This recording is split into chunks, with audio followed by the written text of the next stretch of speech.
You have to read this story. It is awesome. It is amazing. It is a sports newspaper version of the TV show Succession. And I'm reading this the entire time. I was like, man, instead of making Succession about Rupert Murdoch's family, this is the television series that I want to see.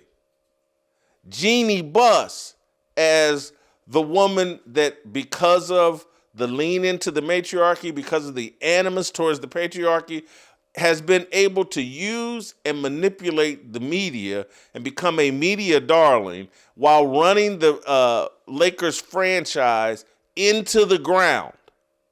The story points out very subtly that, like, hey, man, ever since Jerry Buss died and Jeanie Buss has been running the franchise, this franchise is in the toilet. They stole one bubble championship. Other than that, Jeanie Buss, under her leadership, this thing hasn't peed a drop.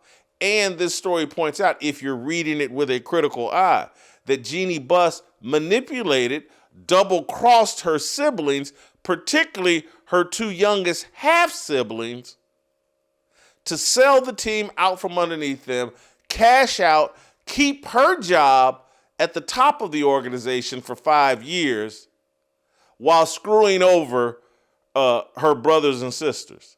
It's an amazing story. What will get most of the focus, and we'll start there by talking about this, is she also just threw LeBron James completely under the bus.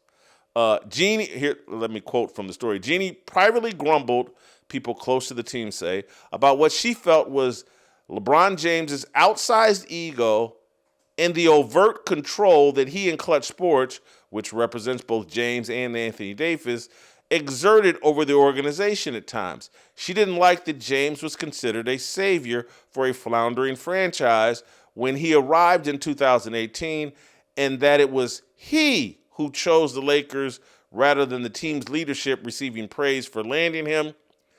Quote, Jeanie privately bristled about what she felt was his lack of accountability and the way James would shift blame onto others after the Westbrook trade. And when the Lakers drafted James's son, Bronny, with the 55th pick in the 2024 draft, Jeanie privately remarked that James should be grateful for such a gesture, but she felt that he wasn't, people close to the team told ESPN. Wow. That's a direct shot at LeBron James. And it puts me in the awkward position of having to defend LeBron James. And again, I don't have inside information here.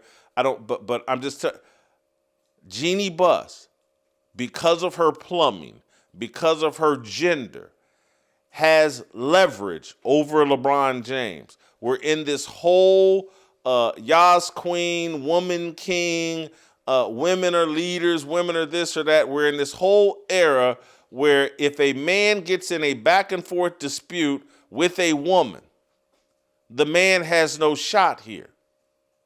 And so Jeanie Buss and the Lakers, through proper leadership, rather than, hey, LeBron didn't show enough gratitude, the story should be Jeanie Buss didn't show enough leadership to tell LeBron James, no, we're not drafting your son. He can't help us. It will further set back this franchise. It will put a cancer inside of this locker room.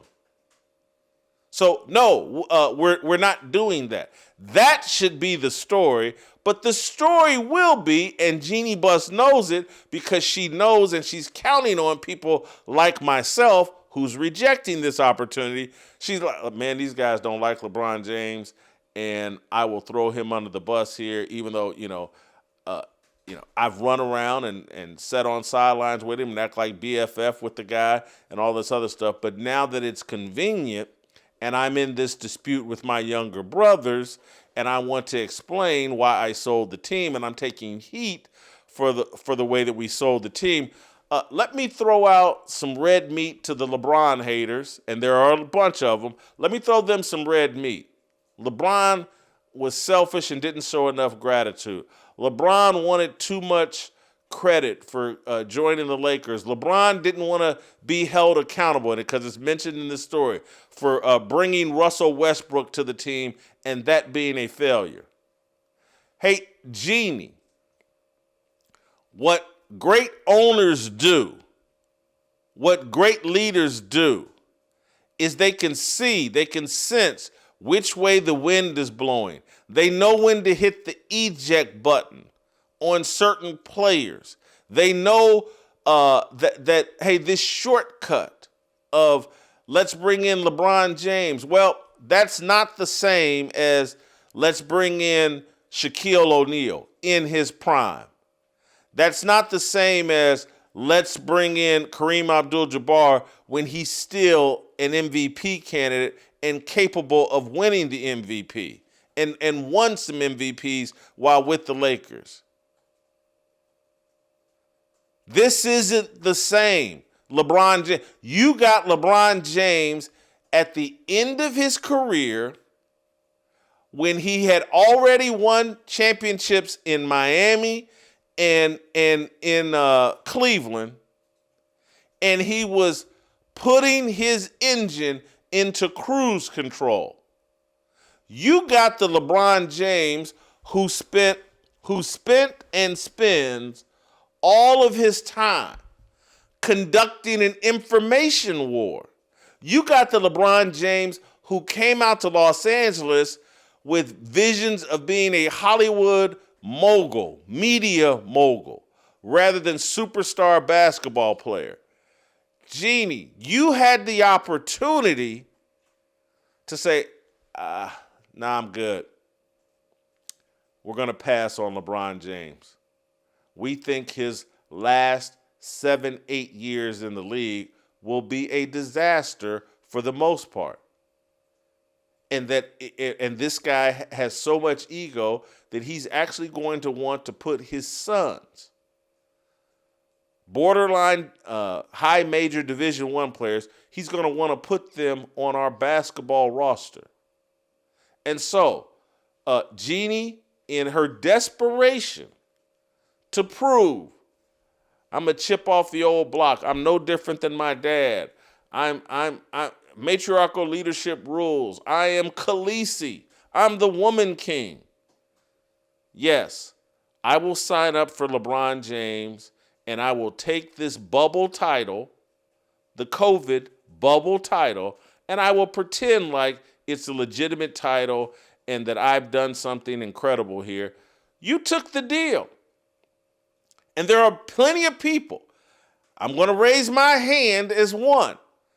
You can go fact check me. You can go check the receipts. I was on air at Fox Sports during the time of the LeBron James acquisition, calling it the LeBron James Hollywood experiment or something like that, and predicting it was going to be a failure. And it has been. It's failing right now, even with Luka Doncic. And many of you right now, well, they won the bubble title. Y'all know that bubble title is not the same. Y'all know that the LeBron James Hollywood experiment has been a failure. They've created Frankenstein, and now Jeanie Buss is trying to kill Frankenstein on her way out the door. And in her justification of what all she wrought for the Los Angeles Lakers franchise. I read the story. I feel bad for those two young Buss boys.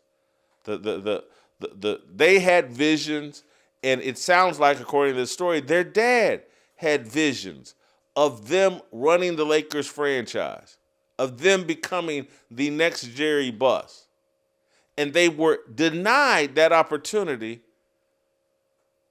by their narcissistic, evil sister. She is Cersei Lannister. I'm sorry if you didn't watch Game of Thrones, but she is Cersei Lannister. She's burning the whole thing down on her way out the door. People have made her feel shame, shame, shame. and she's angry. And so in her little information warfare that I got to tip my hat to her, she's outflanked her younger brothers in a rigged information war, and she's burning down LeBron James. And perhaps, and I'm sure LeBron James is reading this, and Rich Paul may watch this and see this, and you guys will be shocked at what I'm about to say. Jeanie Buss owes LeBron James more gratitude than LeBron James owes Jeanie Buss gratitude.